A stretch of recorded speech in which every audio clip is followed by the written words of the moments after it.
I'm Sarah, this is Hardcover Hearts, and this is my week of reading wrap-up where I talk about the books that I read this week, what I'm currently reading, and then potentially could read next week based on my mood. It's very hot here in the Bay Area. I've got my fan here just to kind of keep me from perspiring on camera. We have been incredibly lucky. The Bay Area is usually pretty mild, but today it's hitting us. So apologies if I'm all sweaty and gross by the end of this. Okay, but let's get straight to the books before I perspire and expire. The first book I want to talk about is Slow Horses. This is the first of the Slough series. This is by Mick Herron. This is a spy series, and this was recommended to me by Jack at Daunt Books on Marylebone High Street in London. I had never heard of Mick Herron. I hadn't heard of the series, and then lo and behold, now it's on, I think it's on HBO Max, and it's fantastic. So this is a spy series. It's this Slough House is kind of the place where the ostracized, the unnecessary kind of screw-ups from MI6 end up being sent to. So it's kind of like the rejected subcategory. People are kind of left over there, and they're not really given good things to work on. They're overflow, but even then they're not really trusted. And we have a group of characters who are in Slough House for all sorts of different reasons, and including River Cartwright. Now, River Cartwright, we open with seeing his big mistake that got him ostracized. And we find out that he actually comes from a lineage. His grandfather was also a spy. So he feels that he shouldn't be there. It's a mistake. Something went wrong that was beyond his control, and it's haunting him. Then we have Jackson Lamb, who's kind of like the helm of it, but helm is really loosely said, in name only, because he just is slovenly, drinks a lot, doesn't really care, insults everybody. And and everyone's just like, well, what is that guy doing? What does he do? But he does hold it together. So the group gets involved in something political. They just stumble into it. But what ends up happening is that it throws the balance of power out of whack, and they risk Slough House existing at all. It's so atmospheric. It's dark, it's witty, funny, very propulsive, very fast, smartly written. I really enjoyed it, and I'm going to look forward to reading more of this. And I keep handing it to my husband, like, okay, add this, read this next. So hopefully he'll take me up on it.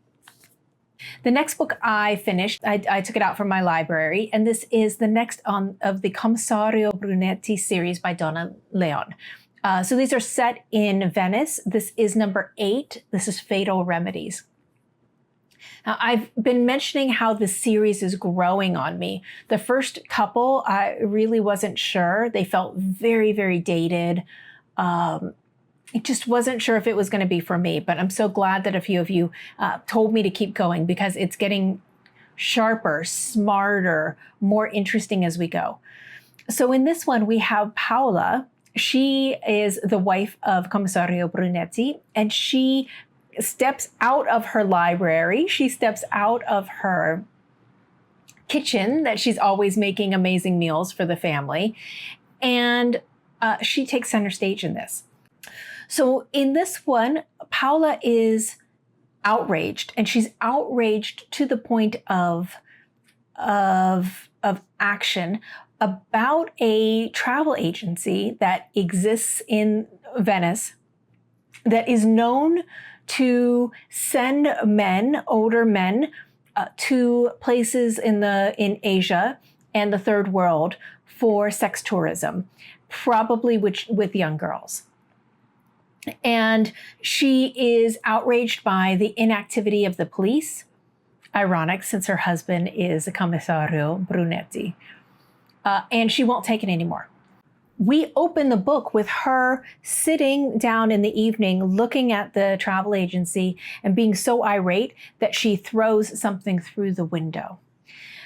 She stays there, accepts her punishment, is taken to the station, and Brunetti is woken up thinking that she's right next to him, only to find out that she's been picked up. It gets smoothed over for the first time, but she doesn't feel that her justice was meted out and that anything has been done. And so she does it again. And that obviously puts Brunetti in this very difficult position with his bosses, with the police, as well as what's going on in the press and how they're fomenting this. That is difficult enough. And then the owner of the travel agency is killed. And that amplifies everything to the next degree. I'm really enjoying this series. I love their connection. I love how he doesn't apologize for her. He doesn't talk for her. He respects her. But at the same time, her decisions are imperiling him. So how do they work through this as a couple, but at the same time, try to work for justice? Fascinating, really great. Loved it, loved it, loved it. I cannot wait to read number 9. So I was looking for a palate cleanser after reading all of these heavy books. And I reached for one of the books that I bought on my trip to Europe recently. And so I grabbed this. This is 8 Detectives by Alex Pavesi. I think it's called The Eighth Detective in the United States printing. This was not the light, mindless enjoyment that I was actually looking for. This is a thinker's mystery. And I don't always find myself enjoying them too much. Let's talk about that. The setup here is that we have Julia, who is an editor, and she has been sent to this remote island to meet and talk to the author of this manuscript that she found. They want to reprint it and reissue it. And she's talking to him and she's reviewing the manuscript. So we have a book in a book type of setup. And one of the key aspects here is that the author, his name is Grant McAllister. The author was a mathematician, a very famous mathematician who had a theory about murder mysteries and about what the right combination of suspect to victims to killers needs to be, and all the variations thereof. So he created a formula, and then he wrote this manuscript of different stories that prove out the formula. So she's reading these, and then you'll get a section of the actual story, and then she does a commentary about it. She asks some questions. She points out some flaws or some things that didn't really hold true or ring true, and is trying to pull the author out. And now he's a known hermit. He's withdrawn from the world, and so this is proving to be challenging. But the question is it challenging because he has withdrawn from the world, or is it challenging because of other reasons? Now, ultimately, I thought the ending was very satisfying, but I didn't really enjoy the reading experience. It felt a lot like work to me. It was hard for me to remember each of the stories, because sometimes she would refer to an earlier story and do a compare contrast type of thing. And I kept thinking, look, I read at an exceptionally fast pace. For someone who reads at a quote unquote normal pace, would they even capture all of this stuff? Would they retain and remember it? It became like a memory game to a certain degree. And it just became a little too much of an intellectual exercise as opposed to a fun reading experience for me. So while the ending I found satisfying, the whole overall, the structure kept me away from enjoying it, but I don't really know another way to have set it up this way. So I would love to know if you've read this and what your thoughts were. Yeah. Then I needed something different. I needed a true palate cleanser because that was definitely not it. And I've been hearing so much about this book on Bookstagram and Book Twitter that I thought, okay, I'm going to see if I can find it at my library. And I did. I found the audio of this, and this is A Fortnight in September by R.C. Sherriff. And the narrator was Jilly Bond. She did such a great job. And this was exactly what I was looking for. This was so calm. It was so nostalgic, so slow. It was a languorous summer day in book form. The story is about a family that goes every single year to the same seaside resort. They stay in the same boarding home, and they do the same things. They have ritualized this whole experience down to the few days before, where they have different lists of things that have to get done, and they start living, my favorite thing, anticipatory joy about this trip. And so we meet the family, and the family is the mother and the father. Then we have 3 children. 2 are already older and adults in the workforce, and then the last is a son that's still in school. And we just spend literally every single day with this family, leading up to and then returning from their vacation. It's it was written in 1932, and so it literally is set then between the wars. And we get a sense of the changing landscape. So we see that things are changing, that this seaside town is not the hotbed that it used to be, that the place that they stay in is not as wonderful as it used to be. It's starting to show its age. The woman who runs it is getting older. So things are starting to change a bit. There's very little that happens in this book. It's not plot driven. It's character, it's atmosphere, it's ambiance, it's nostalgia. It's a different time, deep exploration into all of that.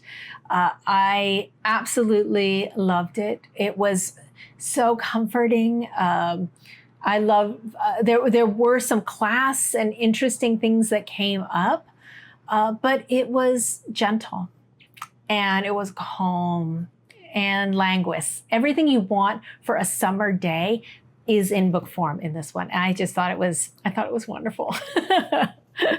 So yeah, happy to read that. And then Leo and I finished A Passage to India by E.M. Forster. This is the new edition the old edition, the used edition that I found at Scoob in London on my last trip. What to say about this book, my Lord. What took me so long is the first question I have for myself. Up until recently, I'd only had one experience with Forster's writing, and that was A Room with a View. Which is a comedy of manners, and although it's thoughtful and very smart, it's light, it's love, it's Florence, it's England, it's a lighter fare. I read Maurice, and it was denser, much denser, and felt very personal because it's a book about gay love that was actually released after his death. And so I was thinking that I was worried that this was going to be this frothy, how wonderful India is under the British rule kind of book, especially given for when it was written, which was in 1924. But this is not that. This is a poke in the eye of British colonial views of empire, and specifically their treatment of India and Indians, and the sense of British entitlement and superiority really put under the microscope and examined deeply, to very awkward and confronting levels, I should say. We open with these 2 women who arrive in Chandapur, and they are the mother, Mrs. Moore, and the potential fiance of Ronnie, he's outposted here. He has a position of authority and power in Chandipur. And Adela is there to see if she wants to marry him and to get a sense of the life in India before she commits. She knows Ronnie, she knows Mrs. Moore, and so they have traveled out together. And they're both excited. They're so excited for this exotic adventure, and they keep asking to see the real India because they know that the British sanitized, beautified, luxurious world is not it. It's a mirage. And so they want something deeper. They want to experience something more. But that's not theirs to experience. What is shown in here is that India is unknowable. And this is something that Forster brings out multiple times. And it's because India is such a melting pot of so many different cultures on its own or already. The Hindi, the Muslim, the Buddhist, the different languages, the different sects, the different cultural components that all mix together, sometimes well, sometimes not well. But that's part of what India is. It was a melange at this time, very, very dynamic, always shifting, always changing. And then the British rule just created this box with which all of that kind of cooked and simmered. And so with these characters introduced in, we get to see what British life was like there. And we see people trying to either dissuade them from learning about India or trying to facilitate something that's kind of safe for them. And they end up meeting a few people. Mrs. Moore, one night at the club, there's a play on, and she has already seen the play and she's just bored. She doesn't want to replicate England in India. And so she goes for a stroll and she ends up at a mosque. It's in the evening. She takes off her shoes and she goes into the mosque and she meets Dr. Aziz. And Dr. Aziz and she have this affinity for each other and this connection. It's not romantic or sexual, but it's deep, and they have a response to each other. They end up meeting with him and a few other people socially, and he invites them to see these famous caves that are about an hour or so outside of Chandipur. And he sets it all up, even though he's never been there himself. And something happens in the caves that has tremendous impacts on three of our main characters and kind of changes the trajectory of their lives entirely. So that's kind of the premise of what happens. Already super interesting, but what I found amazing about the story is, number one, Forster's point of view, and number two, how he framed up the story. We open not meeting the white English women coming off the boat. We actually meet Dr. Aziz and his friends. We actually start with their point of view. We start there and learn about them, learn about their lives under this British rule and their interconnections with each other, as well as with some of the people that we will meet later on. And so much of what happens here happens off the page that we hear about later, which is fascinating to read, fascinating on that choice. This is a dense book. It's very, very interesting. There's all these layers here. I walked away feeling that there's no way for people to know each other cross cultures if those cultures are not equal, if there isn't balance, if there isn't freedom for both parties to express themselves and to be themselves and to share. And that's both from political power as well as class as well as gender. Ultimately, I think it was a little depressing in that there is no universal, there is no connecting thread when there is imbalance. When there is political imbalance, when there is racial or gender imbalance. And I think that's true. I think it's true. And I was incredibly moved, and Leo and I read this together, and my God, the conversations were so phenomenal. I'm so glad. Thank you, Leo, for reading this with me, because this one was a lot to take in and a lot to absorb and a lot to discuss as we were going. So yeah, absolutely magnificent piece of work. So let's talk about what I'm currently reading. First up is a book, Maps of Our Spectacular Bodies by Maddie Mortimer. You may have heard of it because it's part of the Booker long list. And so I'm reading this with my In Real Life book club, and I need to read this before we meet later this month. So this is on deck. I also am reading The Colony. This is by Audrey Magee. Really nice cover there. Also ironically, on the Booker long list. We'll see if either of these make it to the short list. Then with my group read this month, we just started, and with a magnificent start, The Books of Jacob by Olga Tokarczuk and translated by Jennifer Croft. I'm already a little long on this, so I'm not going to talk that much about it, but really good start. Loving the conversation and the discussion that we're already able to have. The historical fiction, the way that Olga Tokarczuk is setting the scenes, it feels like a play, very, very atmospheric.